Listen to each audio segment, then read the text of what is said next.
ఓకేనా సోదరా?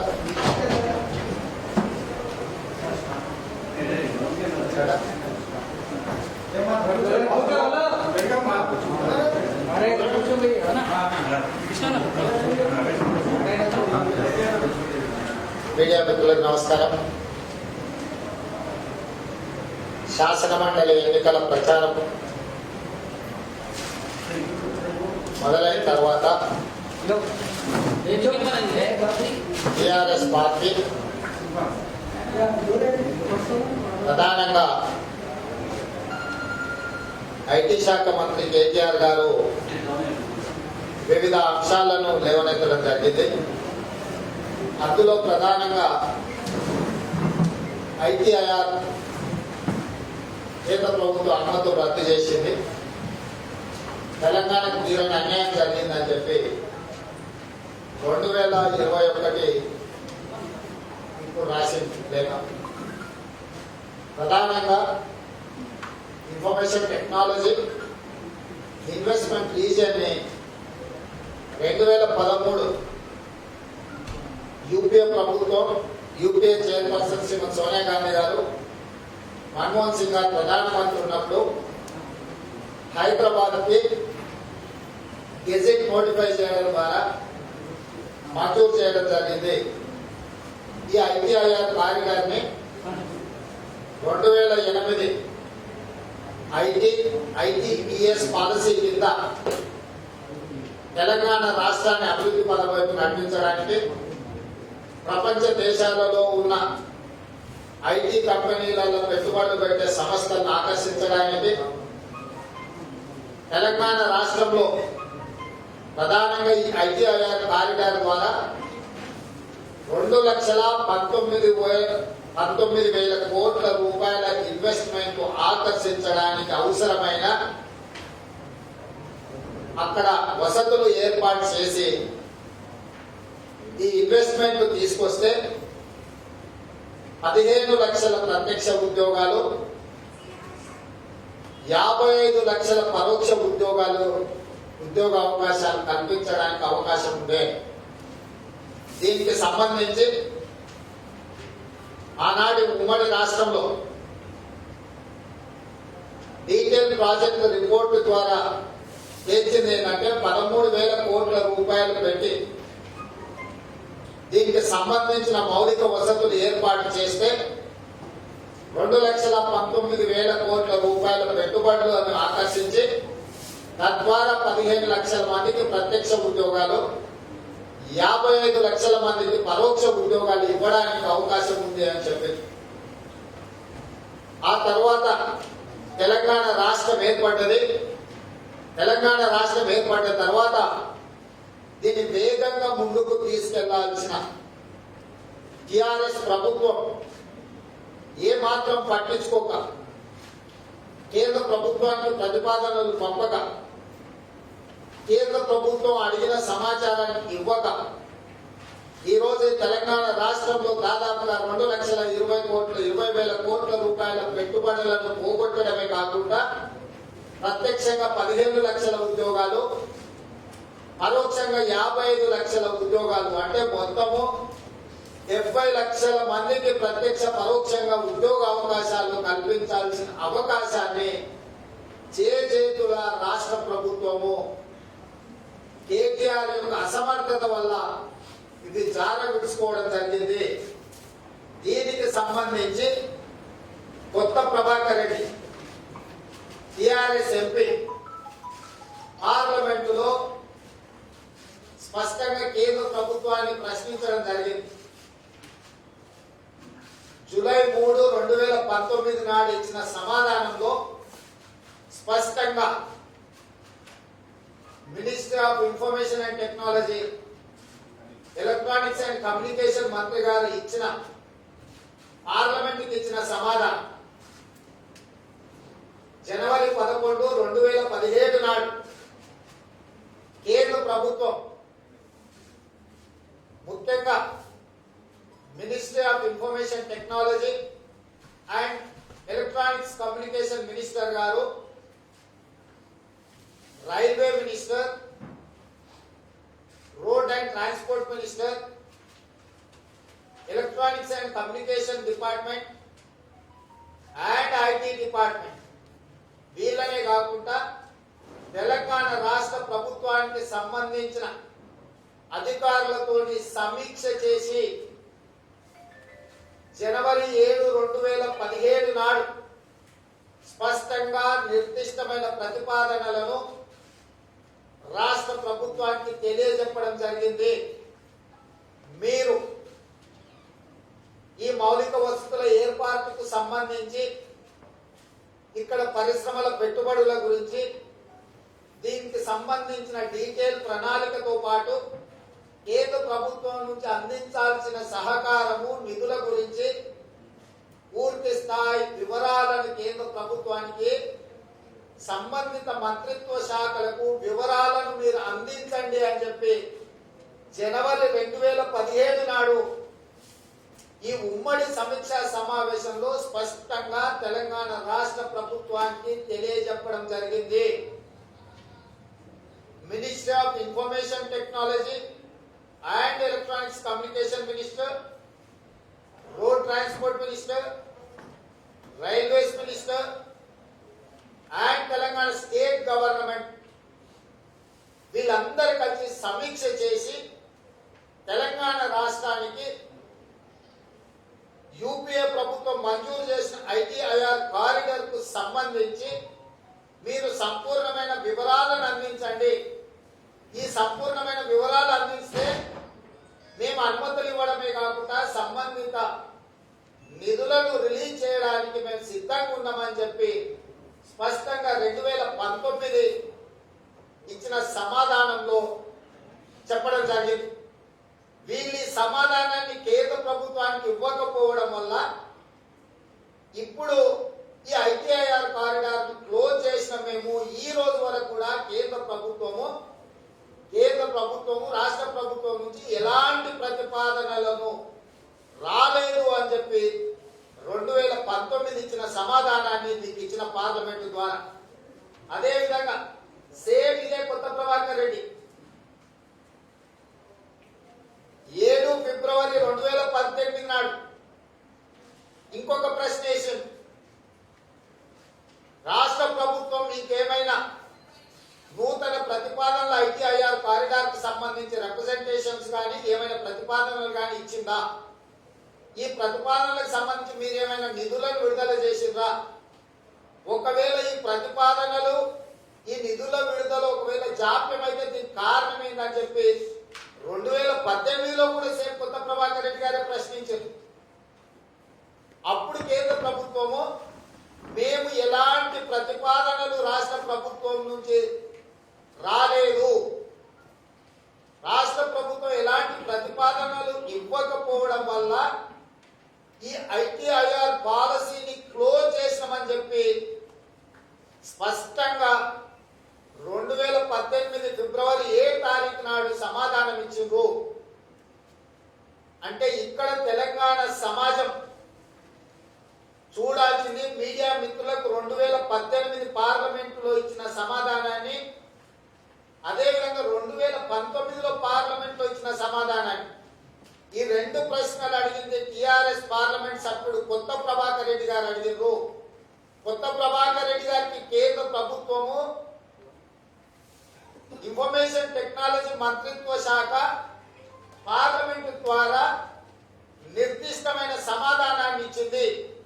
ఈ సమాధానంలో ఉన్న అంశం ఏంటంటే 2017 నాడు జనవరిలో కేంద్ర ప్రభుత్వ శాఖలు మంత్రిత్వ శాఖలు రాష్ట్ర ప్రభుత్వంతో సమీక్ష సమావేశాన్ని ఏర్పాటు చేసి అన్ని రకాల వివరాలతో కూడుకున్న డిపిఆర్ మీరు మాకు సబ్మిట్ చేయండి అని చెప్పి జనవరి 2017 నాడే కేంద్ర ప్రభుత్వం నిర్దిష్టమైన ఆదేశాలను రాష్ట్ర ప్రభుత్వానికి ఇవ్వడం జరిగింది.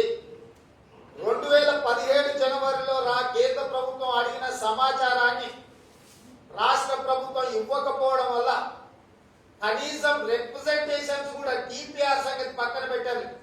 ఐటీఐఆర్ కారిడార్ తెలంగాణ రాష్ట్రానికి హైదరాబాద్ కు మంజూరు అయింది, దీన్ని ముందుకు తీసుకెళ్లడానికి అవసరమైన నిధులు విడుదల చేయండి, దీని అభివృద్ధికి సంబంధించిన అనుమతులు ఇవ్వండి పెట్టుబడుల కోసం పెట్టుబడులు పెట్టే సంస్థలతోని మాకు సంప్రదింపులు ఏర్పాటు చేసి తెలంగాణకు పెట్టుబడులను పెట్టించండి అని కూడా ఎలాంటి లేఖ రాయలేదు, డీటెయిల్ ప్రాజెక్ట్ రిపోర్ట్ ఇవ్వలేదు, ఎలాంటి సమాచారాన్ని మాకు ఇవ్వలేదు అని చెప్పి కేంద్ర ప్రభుత్వం చెబుతూ 2018లోనే టిఆర్ఎస్ ఎంపీ గారికి పార్లమెంటు ద్వారా సమాధానం ఇచ్చింది. ఇవాళ 2021 శాసన మండలి ఎన్నికల సందర్భంగా కేటీఆర్ గారు అంటున్నారు, కేంద్ర ప్రభుత్వం తెలంగాణ రాష్ట్రానికి మంజూరైన ఐటీఐఆర్ కారిడార్ను రద్దు చేయడం ద్వారా లక్షలాది ఉద్యోగాలు కోల్పోయినాం, లక్షల కోట్ల రూపాయల పెట్టుబడులు కోల్పోయినాం. దీనికి కారణం నరేంద్ర మోడీ ప్రధానమంత్రి కేంద్ర ప్రభుత్వం నిర్లక్ష్యం వల్ల, తెలంగాణ మీద వివక్ష చూపడం వల్ల, తెలంగాణ రాష్ట్రానికి పెట్టుబడులు ఇవ్వకపోవడం వల్ల ఈ రోజు ఐటీఐఆర్ కారిడార్ కోల్పోయినామని చెప్పి కేటీఆర్ గారు లేఖ రాసిండు.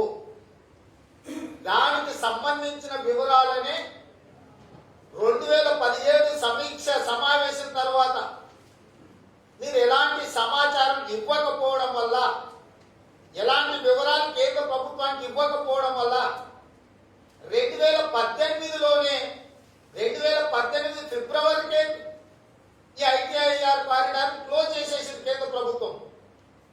2018 ఫిబ్రవరి నుంచి 2021 మార్చి వరకు 3 సంవత్సరాలు మెదలకుండా ఇంట్లో పండుకొని ఈ రోజు శాసన మండలి ఎన్నికల సందర్భంగా రాష్ట్ర ప్రభుత్వం ఉద్యోగాలు ఇవ్వకుండా నిరుద్యోగులను మోసం చేసిందని చర్చ జరిగినప్పుడు రాష్ట్ర ప్రభుత్వం తప్పించుకోవడానికి, చర్చను తప్పుదోవ పట్టించడానికి ఈ నెపాన్ని కేంద్ర ప్రభుత్వం మీద నెట్టుతున్నారు. 2018 ఫిబ్రవరిలో 2019 జూలైలో మీ ఎంపీ గారికి పార్లమెంటు ద్వారా మీ ప్రశ్నలకు, మీరు సంధించిన ప్రశ్నలకు కేంద్ర ప్రభుత్వం సమాధానం ఇచ్చినప్పుడు ఇంత స్పష్టంగా 3 ఏళ్ల క్రితమే ఐటీఐఆర్ కారిడార్ ని రద్దు చేసినాము, మూసేసినామని కేంద్ర ప్రభుత్వం చెప్తే 3 సంవత్సరాలు మెదలకుండా ఉన్న కేటీఆర్ గారు ఈ రోజు పెడబొబ్బలు పెడుతున్నాడు. దీనికి కారణం టిఆర్ఎస్ ప్రభుత్వం, రాష్ట్ర ఐటీ శాఖ మంత్రి కేటీఆర్ గారు కాదా అని చెప్పి ఈ రోజు కాంగ్రెస్ పార్టీ ప్రశ్నిస్తున్నది. నేను నిర్దిష్టమైన ఆరోపణ చేస్తున్నా. కేటీఆర్ గారి యొక్క నిర్లక్ష్యము, అసమర్థత, అవినీతి వల్ల లక్షల కోట్ల రూపాయల పెట్టుబడులు, దాదాపుగా 15 లక్షల ప్రత్యక్ష ఉద్యోగాలు, 55 లక్షల పరోక్ష ఉద్యోగాలు రావాల్సినవి తెలంగాణకు రాలేదు. 2,20,000 కోట్ల రూపాయల పెట్టుబడులు ఈ రోజు తెలంగాణకు రాకుండా పోయినాయి. దీనికి కారణం టిఆర్ఎస్ ప్రభుత్వము, ఐటీ శాఖ మంత్రి కేటీఆర్ గారు అని చెప్పి ఈ రోజు కాంగ్రెస్ పార్టీ నిర్దిష్టమైన ఆరోపణ చేస్తుంది. ఈ 2 ప్రశ్న జవాబు పత్రాలు 2018, 2019కి సంబంధించిన ప్రశ్నల జవాబులు పార్లమెంటు ద్వారా టిఆర్ఎస్ ఎంపీకి ఏవైతే ఇచ్చిండ్రో వాటి వివరాలను ఈ రోజు నేను తెలంగాణ సమాజం ముందు పెడుతున్నా. ఎవరైతే పట్టభద్రులు ఉన్నారో, ఎవరైతే రేపు 14 రోజు నిరుద్యోగులుగా ఉండి ఓటు హక్కును వినియోగించుకోబోతున్నారో, ఈ రోజు మీకు ఉద్యోగాలు రాకపోవడానికి ఐటీ పరిశ్రమలలో నిపుణులైన వాళ్ళు రోడ్ల మీద తిరగడానికి, పరోక్షంగా 55 లక్షల మందికి ఉద్యోగ అవకాశాలు కల్పించడానికి అవకాశం ఐటీఐఆర్ మూతపడడానికి కేటీఆర్ఏ కారణము. ఇది నేను కాదు, 2018, 2019లో పార్లమెంటు ద్వారా స్పష్టమైన సమాధానం కేంద్ర ప్రభుత్వం చెప్పింది. ఇన్ని రోజులు వీటిని దాచిపెట్టి ఈ రోజు కేటీఆర్ గారు తప్పించుకోవడానికి, తప్పులను కప్పిపుచ్చుకోవడానికి ఈ రోజు ఈ రకమైన వాదన తీసుకొస్తుండో ఈ వివరాలన్నిటిని కూడా తెలంగాణ సమాజం ముందు పెట్టిన. ఇక 2వ అంశం, అలీబాబా అరడజన్ దొంగలు తయారైంది తెలంగాణలో. దీంతో అలీబాబా కేటీఆర్, అరడజన్ దొంగలాల సోమేష్ కుమార్, అరవింద్ కుమార్, జయేష్ రంజన్, లోకేష్ కుమార్, టిఎస్ఐఐసి ఎండి వెంకట నరసింహారెడ్డి, కేటీఆర్ ఫ్రెండ్ శ్రీధర్. ఈ 6 మంది కేటీఆర్ యొక్క ముఠాగా ఏర్పడి ఒకనాడు కాంగ్రెస్ పార్టీ అధికారంలో ఉన్నప్పుడు APIIC, Andhra Pradesh industrial infrastructure corporation ని ఏర్పాటు చేసి హెచ్ఎండిఏ ద్వారా హైదరాబాద్ మెట్రో డెవలప్మెంట్ అథారిటీని ఏర్పాటు చేసి ఉద్యోగ అవకాశాల కోసము, ఉపాధిని పెంపొందించడానికి, నిరుద్యోగ యువతకు ఉద్యోగాలు ఇవ్వడానికి, రాష్ట్ర ప్రభుత్వంలో పెట్టుబడులను ఆకర్షించి ఆదాయాన్ని పెంచడానికి ఎల్బీ నగర్ నుంచి మొదలు పెడితే పటాన్ చెరువు వరకు, నాచారం కావచ్చు, బాలానగర్ కావచ్చు, జీడిమెట్ల కావచ్చు, రామచంద్రాపురం కావచ్చు, పటాన్ చెరువు వరకు వేలాది ఎకరాల భూములను రైతుల నుంచి సేకరించి పరిశ్రమలు పెట్టడానికి వాళ్ళకి అనుమతులు ఇవ్వడం జరిగింది. తక్కువ ధరకు వాళ్ళకి భూములు ఇచ్చి వాళ్ళు ఉపాధి కల్పిస్తున్నారని వాళ్ళకి భూ కేటాయింపులు జరిగినాయి. ఈ భూములను అన్నింటినీ కూడా హైదరాబాద్ నగరం ఆనాడు కేటాయించినప్పుడు ఇవన్నీ హైదరాబాద్ నగర శివార్లు. ఈరోజు నగరం విస్తరించడంతో అక్కడ మొత్తం కాలనీలు వచ్చినాయి.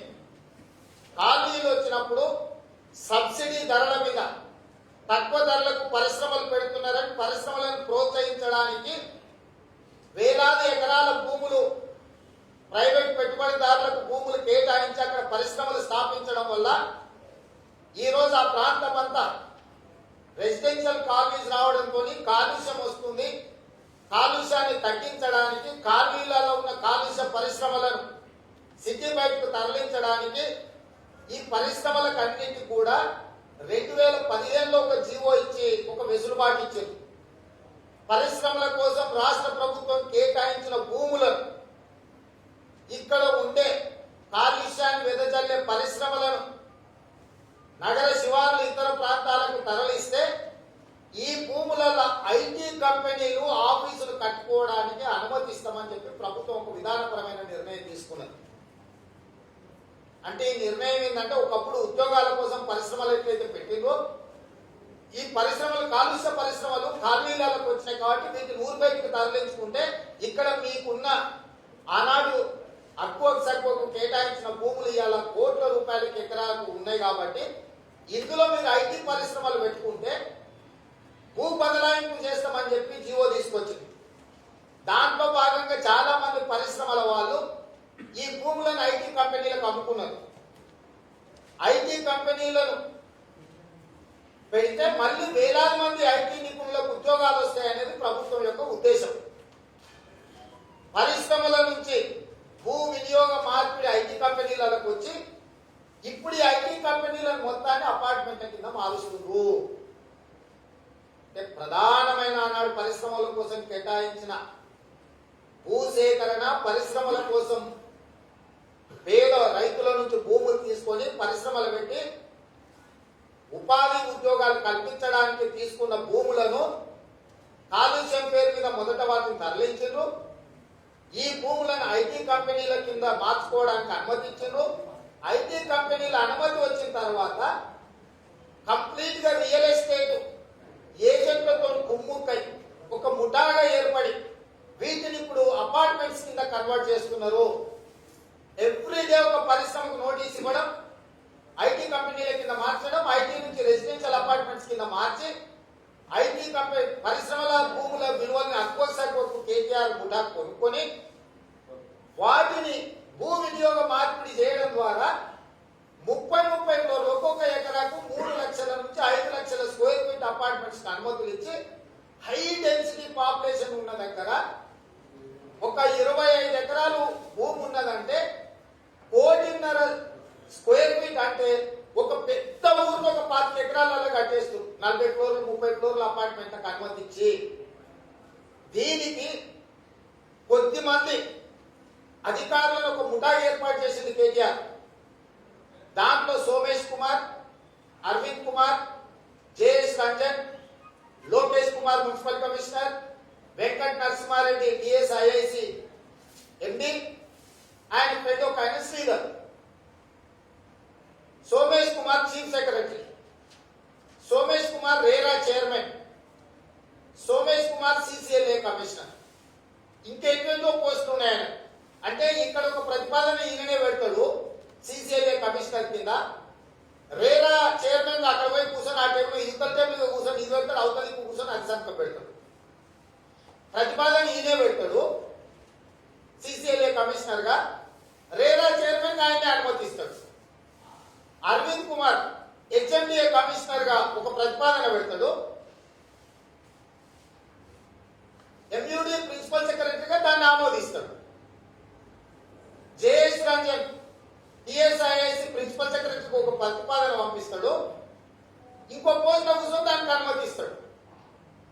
లోకేష్ కుమార్ ఇవన్నీ తీసుకొని రెసిడెన్షియల్ కింద మారిపోయిన వాటికి ఏ నియమ నిబంధనలకు సంబంధం లేకుండా కేటీఆర్ చెప్పిన వాళ్ళకు 30 ఫ్లోర్లు ఎకరాకు 3.5 లక్షల నుంచి 5 లక్షల స్క్వేర్ ఫీట్ అనుమతులు ఇచ్చేస్తుంది.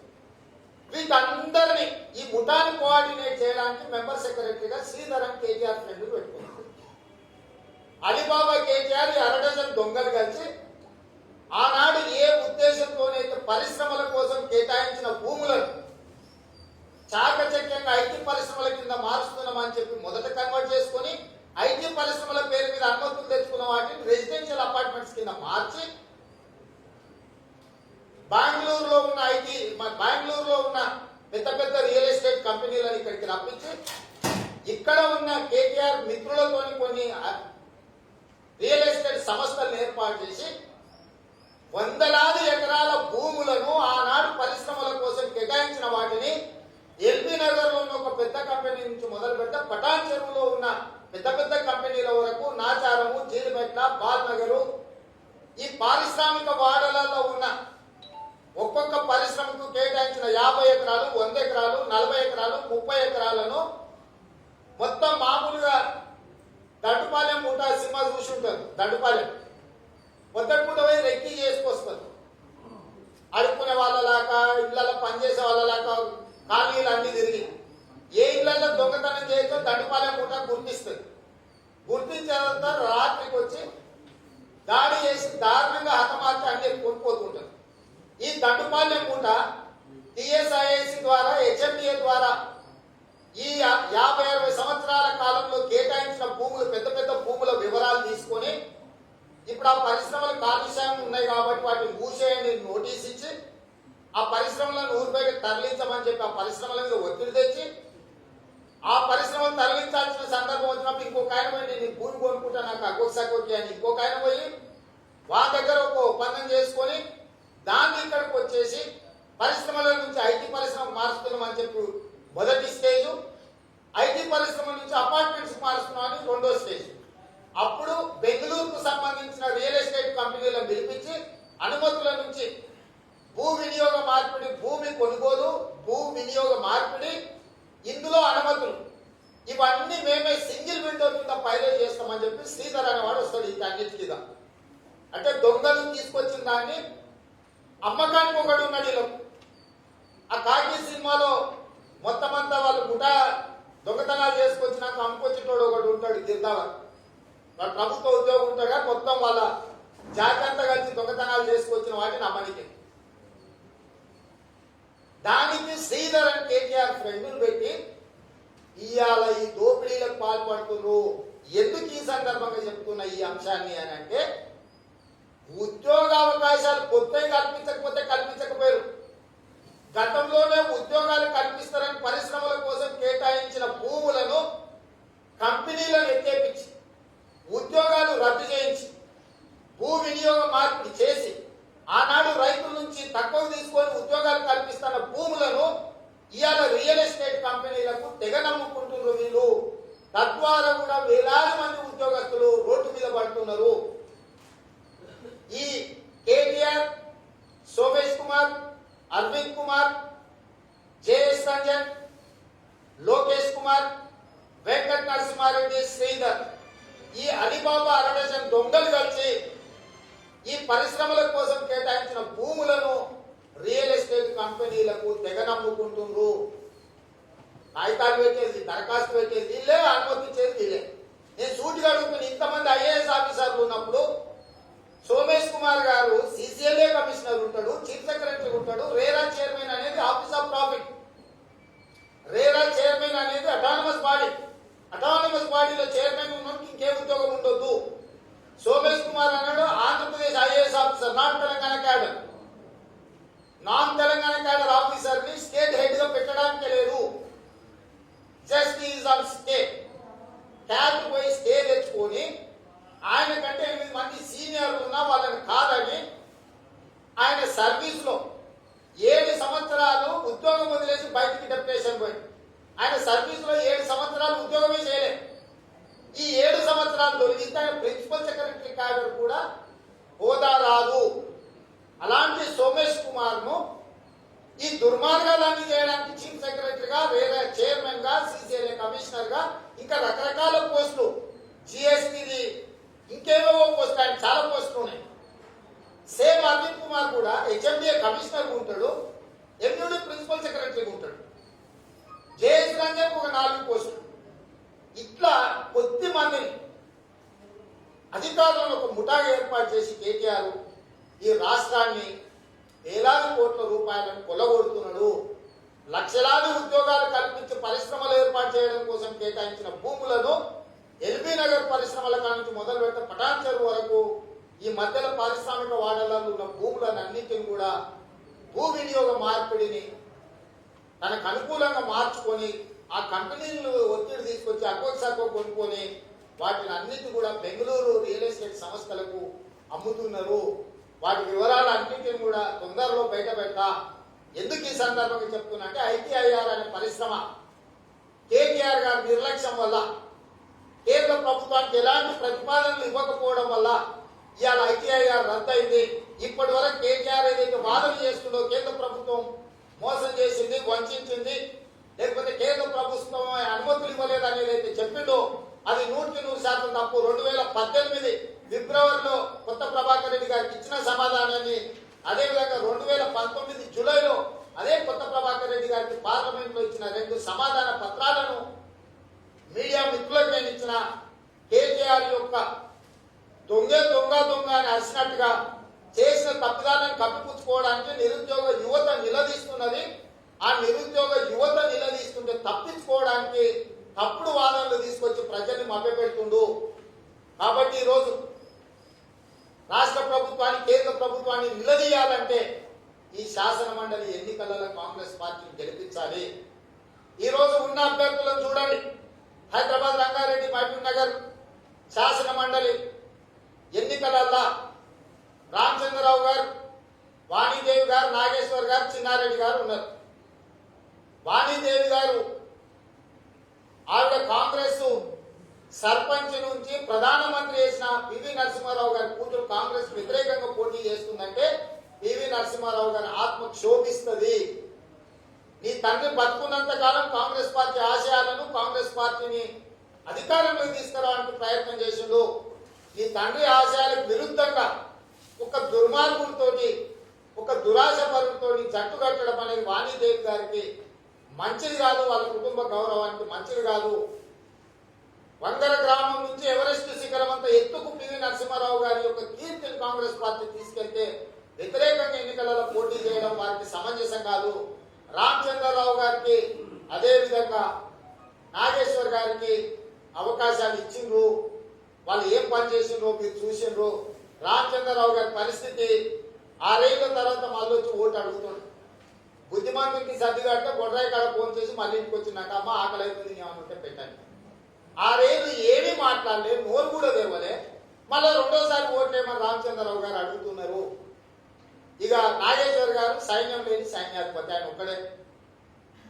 కానీ అదే చిన్నారెడ్డికి ఓటేస్తే ఒక కాంగ్రెస్ పార్టీ అనేది రాష్ట్ర కేంద్రంలో బలంగా సమర్థవంతమైన ప్రతిపక్షంలో ఉండి, వ్యవసాయ శాఖలో డాక్టరేట్ ఉండి, 40 సంవత్సరాలు ప్రజా జీవితంలో నీతిగా, నిజాయితీగా, నిక్కచ్చిగా సేవలు అందించిన డాక్టర్ జిల్లాలో చిన్నారెడ్డిని గెలిపించాల్సిందిగా ప్రశ్నించే గొంతుకగా ఈ నిరుద్యోగ యువత తరఫున, ఉద్యోగస్తుల తరఫున ప్రభుత్వ ఉద్యోగస్తుల తరఫున, ఫీల్డ్ అసిస్టెంట్ల తరఫున, రెవెన్యూ సిబ్బంది తరఫున, సింగరేణి సిబ్బంది తరఫున, విద్యుత్ శాఖలో ఉన్న అవుట్ సోర్సింగ్ ఉద్యోగస్తుల తరఫున, కాంట్రాక్ట్ ఉద్యోగస్తుల తరఫున, విఆర్ఓల తరఫున, ఫీల్డ్ అసిస్టెంట్ల తరఫున, వీళ్ళందరి తరఫున వాళ్ళ సమస్యల్ని గుర్తెరిగి మాట్లాడాలి అని అంటే చిన్నారెడ్డి గారిని గెలిపించాలి.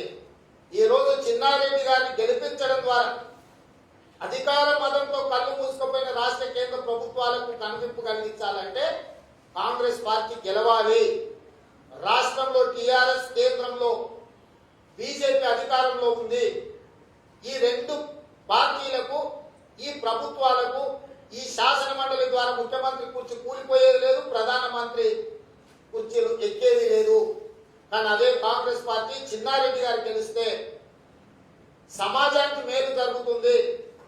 ప్రభుత్వ ఉద్యోగులకు పిఆర్సీ రావాలన్నా, కంట్రిబ్యూటరీ పెన్షన్ స్కీమ్ అమలు జరగాలన్నా, ఖాళీలను మళ్ళీ నోటిఫికేషన్లు ఇచ్చి నిరుద్యోగ యువతకు ఉద్యోగాలు ఇవ్వాలన్నా, అమరవీరుల కుటుంబాలను ఆదుకోవాలన్నా, ఉద్యమకారుల మీద ఉన్న కేసులు తొలగించాలన్నా చిన్నారెడ్డి గారిని గెలిపిస్తేనే ప్రయోజనం ఉంటుంది.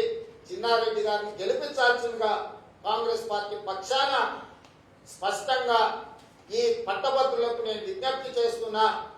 చిన్నారెడ్డి లాంటి నిజాయితీ పరుని గెలిపించడం ద్వారా ప్రజాస్వామ్యాన్ని బతికించాల్సిందిగా కాంగ్రెస్ పార్టీ పక్షాన నేను విజ్ఞప్తి చేస్తున్నా. కానీ ఇదే కేటీఆర్ ఉక్కు పరిశ్రమ ప్రైవేటీకరణ వ్యతిరేకంగా అక్కడి వాళ్ళతో పోరాటం చేస్తానని చెప్తున్నారు. అమరావతి కూడా మెచ్చుకుంటున్నారు. అమ్మకు అన్నం పెట్టినోడంట చిన్నమ్మకు బంగారు గాజులు చేపిస్తానని వెనకటితో సామెత ఉంది. నేను గత 10 రోజుల నుంచి 2014 పునర్విభజన చట్టంలో పొందుపరిచిన బయ్యారం ఉక్కు పరిశ్రమ, కాజీపేట రైల్వే కోచ్ ఫ్యాక్టరీ, గిరిజన యూనివర్సిటీ, ఎయిమ్స్, 4000 మెగావాట్ల ఎన్టీపీసీ ద్వారా పవర్ ప్రాజెక్ట్స్, వీటన్నిటి కోసం జంతర్ మంతర్ దగ్గర ఉద్యమం చేద్దాం, దీక్ష చేద్దాం రానికి ఇచ్చిన రాలే. ఇది పక్కన పెట్టండి. సోమవారం, మంగళవారం, బుధవారం 3 రోజులు పార్లమెంట్ జరిగింది. 3 రోజులు పెరిగిన పెట్రోలియం, డీజిల్, గ్యాస్ ధరలకు, రైతులకు వ్యతిరేకంగా తీసుకొచ్చిన నల్ల చట్టాలకు వ్యతిరేకంగా పార్లమెంటు స్తంభింపజేసి కొట్లాడి సభను జరగలేకుండా మోడీ మెడలు ఉంచడానికి మేము కొట్లాడుతుంటే ఒక్క టీఆర్ఎస్ ఎంపీ కూడా పార్లమెంటుకు రాలేదు. 100% గైరాజరయ్యారు. 100% గైరాజరయ్యేటోడంట మోడీ మీద యుద్ధం చేస్తాడంట. ఇక ఈ మోడీ చెప్పే మాటలు మనం నమ్మాలంట. ఇవన్నీ కూడా ఈ శాసన మండలి ఎన్నికలలో ఆంధ్ర ప్రాంతానికి సంబంధించిన వాళ్ళు ఇక్కడ ఎవరైతే పట్టభద్రులు ఉందో వాళ్ళని మభ్యపెట్టడానికి ఓట్ల కోసం కేటీఆర్ ఆడుతున్న నాటకము. ఏది రేపు పొద్దున బొమ్మని విసుద్దాం. ఈ 14 తారీఖు ఓట్లున్నాయి. ఇంతకంటే ముందనే వైజాగ్ వైరామణి కేటీఆర్ ను అట్లా అమరావతి పిలిచారు కదా, అమరావతి కూడా వైరామణి. అంటే ఈడ ఎరగబెట్టాల్సింది ఎరగబెట్టకుండా ఈయన ఆడపోయి అరికి సున్నం వేసి సాంపిసాలి ముగ్గులు వేస్తాడు అక్కడ పోయి వాళ్ళ ముందర. కనీసం అన్నం తింటున్నప్పుడు మినిమం జ్ఞానం అని ఉండాలి. ఇట్లాంటి మాటలు మాట్లాడేటప్పుడు నీకు ఇచ్చిన పరిశ్రమలు నీ చేతగానితనం వల్ల మూతపడ్డది. ఐటీఐఆర్ కారిడార్ నీ చేతగానితనం వల్ల మూసేస్తామని చెప్పి 2018లో నీ ఎంపీకే సమాధానం ఇచ్చారు. నీ పార్లమెంట్ సభ్యుడు, మెదక్ జిల్లా సభ్యుడు కొత్త ప్రభాకర్ రెడ్డికి స్పష్టంగా 2018లోనే సమాధానం ఇచ్చారు. 2018 నుంచి 2021 వరకు ఇంట్లో వండుకొని ఇయ్యాలనేసి పెడకొబ్బలు పెడుతుడు. దొంగ నోట 6 నెలలకు కుక్కలు మోరిగినాయని ఇయ్యాల కొత్తగా మోరిగేది టీఆర్ఎస్ వాళ్ళు. ఇప్పటికైనా నేను అడుగుతున్న, సోమవారం నుంచి పార్లమెంట్ ఉంది. కేటీఆర్ గారికి నేను సూటిగా సవాల్ తీసుకుంటున్నా. పునర్విభజన చట్టంతో పాటు జాతీయ సాగునీటి ప్రాజెక్టు కాళేశ్వరం లేదా పాలమూరు రంగారెడ్డి జాతీయ ప్రాజెక్టు కోసం, ఐటీఐఆర్ కారిడార్ కోసం, బయ్యారం ఉక్కు కర్మాగారం కోసం, కాజీపేట రైల్వే కోచ్ ఫ్యాక్టరీ కోసం, గిరిజన యూనివర్సిటీ కోసం, ఎయిమ్స్ కోసం, 4000 మెగావాట్ల విద్యుత్ ప్రాజెక్టు కోసం జంతర్ మంతర్ లో ఆమరణ నిరాదీక్ష చేద్దాము. వీటిని సాధించుకుని తేల్చుకుందాం రా కేటీఆర్. అన్ని ఏర్పాట్లు నేనే చేస్తాను. కానీ నువ్వు చేతులు ఊపుకుంటారా వచ్చాడు కూర్చొనికి అందరినీ అక్కడ మొత్తం వ్యవస్థలు కాంగ్రెస్ పార్టీ ఏర్పాటు చేస్తుంది. మేము సిద్ధంగా ఉన్నాము మోడీతో యుద్ధం చేయడానికి. నీ ప్రకటనలు నిజమైతే రేపు సోమవారం నుంచి మొదలు పెడతాం రా. సచ్చుడా సాధించుడా తేలుతాం కేంద్ర ప్రభుత్వం మీద. ఉత్తర కుమారులాగా ఉపన్యాసాలు ఇచ్చి ఊపుకుంటూ పోతే కుదరదు కేటీఆర్. ఇట్లాంటి మాటలు ఇక చాలు. చూసిరు ఇప్పటికే ప్రజలు నీ వ్యవహారం. వరదలు వచ్చినప్పుడు చూసిరు, బురదలు మునిగిపోయినప్పుడు చూసిరు, కరోనా వచ్చినప్పుడు చూసిరు. నీ కథలన్నీ కాంగ్రెస్ పార్టీ ఉత్తరప్రదేశ్లో జరిగే సంఘటనల మీద స్పందిస్తుంది తప్ప బయట చిన్నారి పైన అత్యాచారం కాకపోవడం బీజేపీ బీజేపీలది ఏమున్నాయా? తాడుపొందరం లేని వాళ్ళు ఎక్కడికోవడానంట అత్తగారులు పట్టిస్తానంట చెడగొట్టి పొంగరాలు చేసుకుని ఆడిన బండి కథ కట్టుకుంది. ఆయన ఇప్పటి వరకు మాట్లాడినంత ఒక్క దాంట్లోనైనా దేన్ని తెచ్చిండా? హైదరాబాద్ వరదలు వచ్చినప్పుడు మంచిన పైసలు నగలు మొత్తం గోల్మాల్ అయింది, విచారణ చేస్తామన్నాడు. కేసీఆర్ జైల్లో పెడతాడు, కాళేశ్వరంలో అవినీతి అన్నాడు, పాలమూరులో తినేసిండు అన్నాడు. వాళ్ళు మాట్లాడిన దాంట్లో ఎక్కువ ఒక్కదానికన్నా ఏమన్నా కొనా మొదలు ఏమన్నా ఉందా? రామేశ్వరరావు గారు ఆడేది మై హోము వాటికి సంబంధించిన అనుమతులు అక్రమం అన్నారు. ఏదన్నా బీజేపీ వాళ్ళు చేసిన ఆరోపణల ఒక్క పైసనాన్ని ఏమన్నా తెచ్చిరా? ఎంతసేపు ఏమన్నా శవం లేచినా ఎవరికన్నా ఏదన్నా జరిగితే దానికాడ ఏమన్నా ఓట్లు దొరుకుతాయని పోయి గొరికాడి నక్క దాకా కాసుకొని కూర్చోవడం తప్ప దీనికి మించి వాళ్ళు చేస్తుంది ఏంది? అయితే భాగ్యలక్ష్మి అంటారు, లేకపోతే ఇంకేదో అంటారు. ఏడికైనా పోతారబ్బా, మేము అన్ని దగ్గరలో పోతాము. నువ్వేదో పొడుస్తా అంటున్నావు కదా, ఏ పొడిచినావో చెప్పమంటున్నాము, గదే కదా. ఇప్పుడు మే కాదు మీరే ప్రత్యామ్నాయం అంటారు కదా. ప్రత్యామ్నాయంగా ఉన్న మీరు శవాల మీద ఓట్లు ఏర్పుకునే ప్రయత్నం చేస్తున్నారు కదా. ఒక సమస్యకి ఏమైనా పరిష్కరించారా? ఇన్ని ఆరోపణలు మీరే చేసిరు. అవినీతి జరిగింది, అక్రమాలు జరిగింది, ఇది జరిగింది, అది జరిగిందని ప్రభుత్వం మీద వాళ్ళే ఆరోపణ చేసిరు. ఒక్కదాన్ని నిగ్గు తెచ్చిరా? టెలిఫోన్ ట్యాపింగ్ అయిందని వాళ్ళే అంటారు, మా ఫోన్లే ట్యాప్ చేసిందని హోంశాఖ మంత్రి అంటాడు. ఫిర్యాదు చేస్తా అంటాడు. ఎవరికి ఫిర్యాదు చేస్తాడు? ఎవరు చేస్తాడు? ఎన్ని రోజులు ఈ నాటకాలు? ఊకదంపుడు ఉపన్యాసాలు బీజేపీలను ఆపమని చెప్తారు. దేశంలో వాళ్ళ ప్రభుత్వం ఉంది, ఏదన్నా ఒక విచారణకు ఆదేశించమని. మత కల్లోలో జరిగిన శాంతి భద్రతలు దెబ్బతిన్నప్పుడు అవసరం అనుకుంటే కేంద్ర ప్రభుత్వము కమిటీని పంపొచ్చు. కేంద్ర హోంశాఖ సహాయ మంత్రి కిషన్ రెడ్డి తక్షణం అక్కడ పర్యటించి నిర్దేశించాలని కమిటీ వేసి హోంశాఖ నుంచి ఒక ఆఫీసర్లను డెలిగేషన్ పంపించి ఏం జరిగిందో నిక్కచ్చిగా తెలుసమని. వాళ్ళు కక్కులతో పొడుచుకోవాలి, పేగులు కింద పడాలి, వీళ్ళకు డబ్బలో ఓట్లు పడాలి. మరీ సిగ్గులేని బతికేం చేయాలని. మనుషులు పేగులు తెగితే కానీ వాళ్ళకు ఓట్లు పడవనే కాడికి దిగజారిండ్రు. కాబట్టి వాళ్ళు ఏది మాట్లాడేది? వాళ్ళు మాట్లాడేదానికి మేమేంది చెప్పేది? अभी अलीबाबा ग्रुप के खिलाफ रेवंत रेड्डी का नेक्स्ट स्टेप क्या है? जब सब चीज सामने है, आपके सामने नाम बोल रहे हैं पूरे। हाँ, इसके बारे में अभी कारोबार शुरू करूंगा मैं इसीलिए ये कहना चाहता हूँ, अब इस मौके पे सिलसिला में जो चुनाव हो रहा है, ये चुनाव के समय पे केसीआर साहब ये कह रहा है ITIR कॉरिडोर का बीजेपी के वजह से, केंद्र सरकार की वजह से हमको मंजूर नहीं हुए, हमको नुकसान हो गए बोल के जो केसीआर साहब ने कह रहा है वो सरासर गलत है। 2018 में उत्तर प्रभाकर रेड्डी TRS MP ने सवाल उठाए तो वहीं सरासर दिखाया। 2017 में रिव्यू मीटिंग लगाए, डिटेल प्रोजेक्ट रिपोर्ट मांगे, आपको कितने पैसे होना है, क्या करना है, डिटेल प्रोजेक्ट रिपोर्ट देने के लिए कहा तो मिनिस्ट्री ऑफ इन्वेस्टमेंट वो IT and electronic and communication ministry और रेलवेज एंड ट्रांसपोर्ट मिनिस्टर सब मिला के तेलंगाना सरकार से बातचीत किए तो आज के तारीख में भी वो कोई डिटेल प्रोजेक्ट दिया नहीं। इसके वजह से ITIR कॉरिडोर खत्म हो गए। जो कांग्रेस पार्टी ने दिए थे 15 लाख नौकरी ये नौजवानों को देने के लिए हम लोग 13,000 करोड़ रुपए इन्वेस्टमेंट लगा के ये जो इंफ्रास्ट्रक्चर बना के 2,20,000 करोड़ रुपए इन्वेस्टमेंट लाने के लिए कांग्रेस पार्टी ने कोशिश किया। इसको बीजेपी और TRS दोनों मिलकर खत्म कर दिए। इसके वजह KTR इसका नाकामयाब। ये ऐसा आदमी है, निकम्मा आदमी है। ये निकम्मा आदमी के वजह से ITIR कॉरिडोर चला गए। और दूसरे हाथ में ये 50 साल से जो हैदराबाद शहर में आसपास में जो इंडस्ट्रीज लगा के नौजवानों को नौकरी देने के लिए हजारों एकड़ों में उन लोगों को जगह अलॉट किए। गरीब किसानों से लेकर सस्ते में लेकर ये इंडस्ट्रियल इन लोगों को दिए। आज के तारीख में वो हैदराबाद शहर में आ गए। पहले शहर के बाहर था, अभी शहर बढ़ गए, शहर के अंदर आ गए वो इंडस्ट्रियल एरिया। अभी वो इंडस्ट्रियल एरिया को उसको कन्वर्शन के लिए पहले IT इंडस्ट्री आईटी से लेके अपार्टमेंट्स को बनाने के लिए परमिशन दे रहा है। ये पूरा सीधा सीधा इंडस्ट्रीज को बंद कर देके सस्ते में खरीद लेके रियल एस्टेट कंपनियों को बेचने का काम केटीआर ने शुरू किया। केटीआर और उनके साथ अलीबाबा, हरडजन चोरा मिलके सोमेश कुमार, अरविंद कुमार, जयेश रंजन, लोकेश कुमार, वेंकट नरसिम्हा रेड्डी और केटीआर का दोस्त श्रीधर, ये 6 लोग इकट्ठा होके केटीआर के लीडरशिप में तेलंगाना को, हैदराबाद शहर को लूटना काम शुरू कर दिए। ये लूटने के बारे में कहां कितने एकड़ों का इंडस्ट्रियल ये जगह लेकर इन लोगों अपार्टमेंट बनाने के लिए जहां जहां परमिशन दिए, इसका पूरा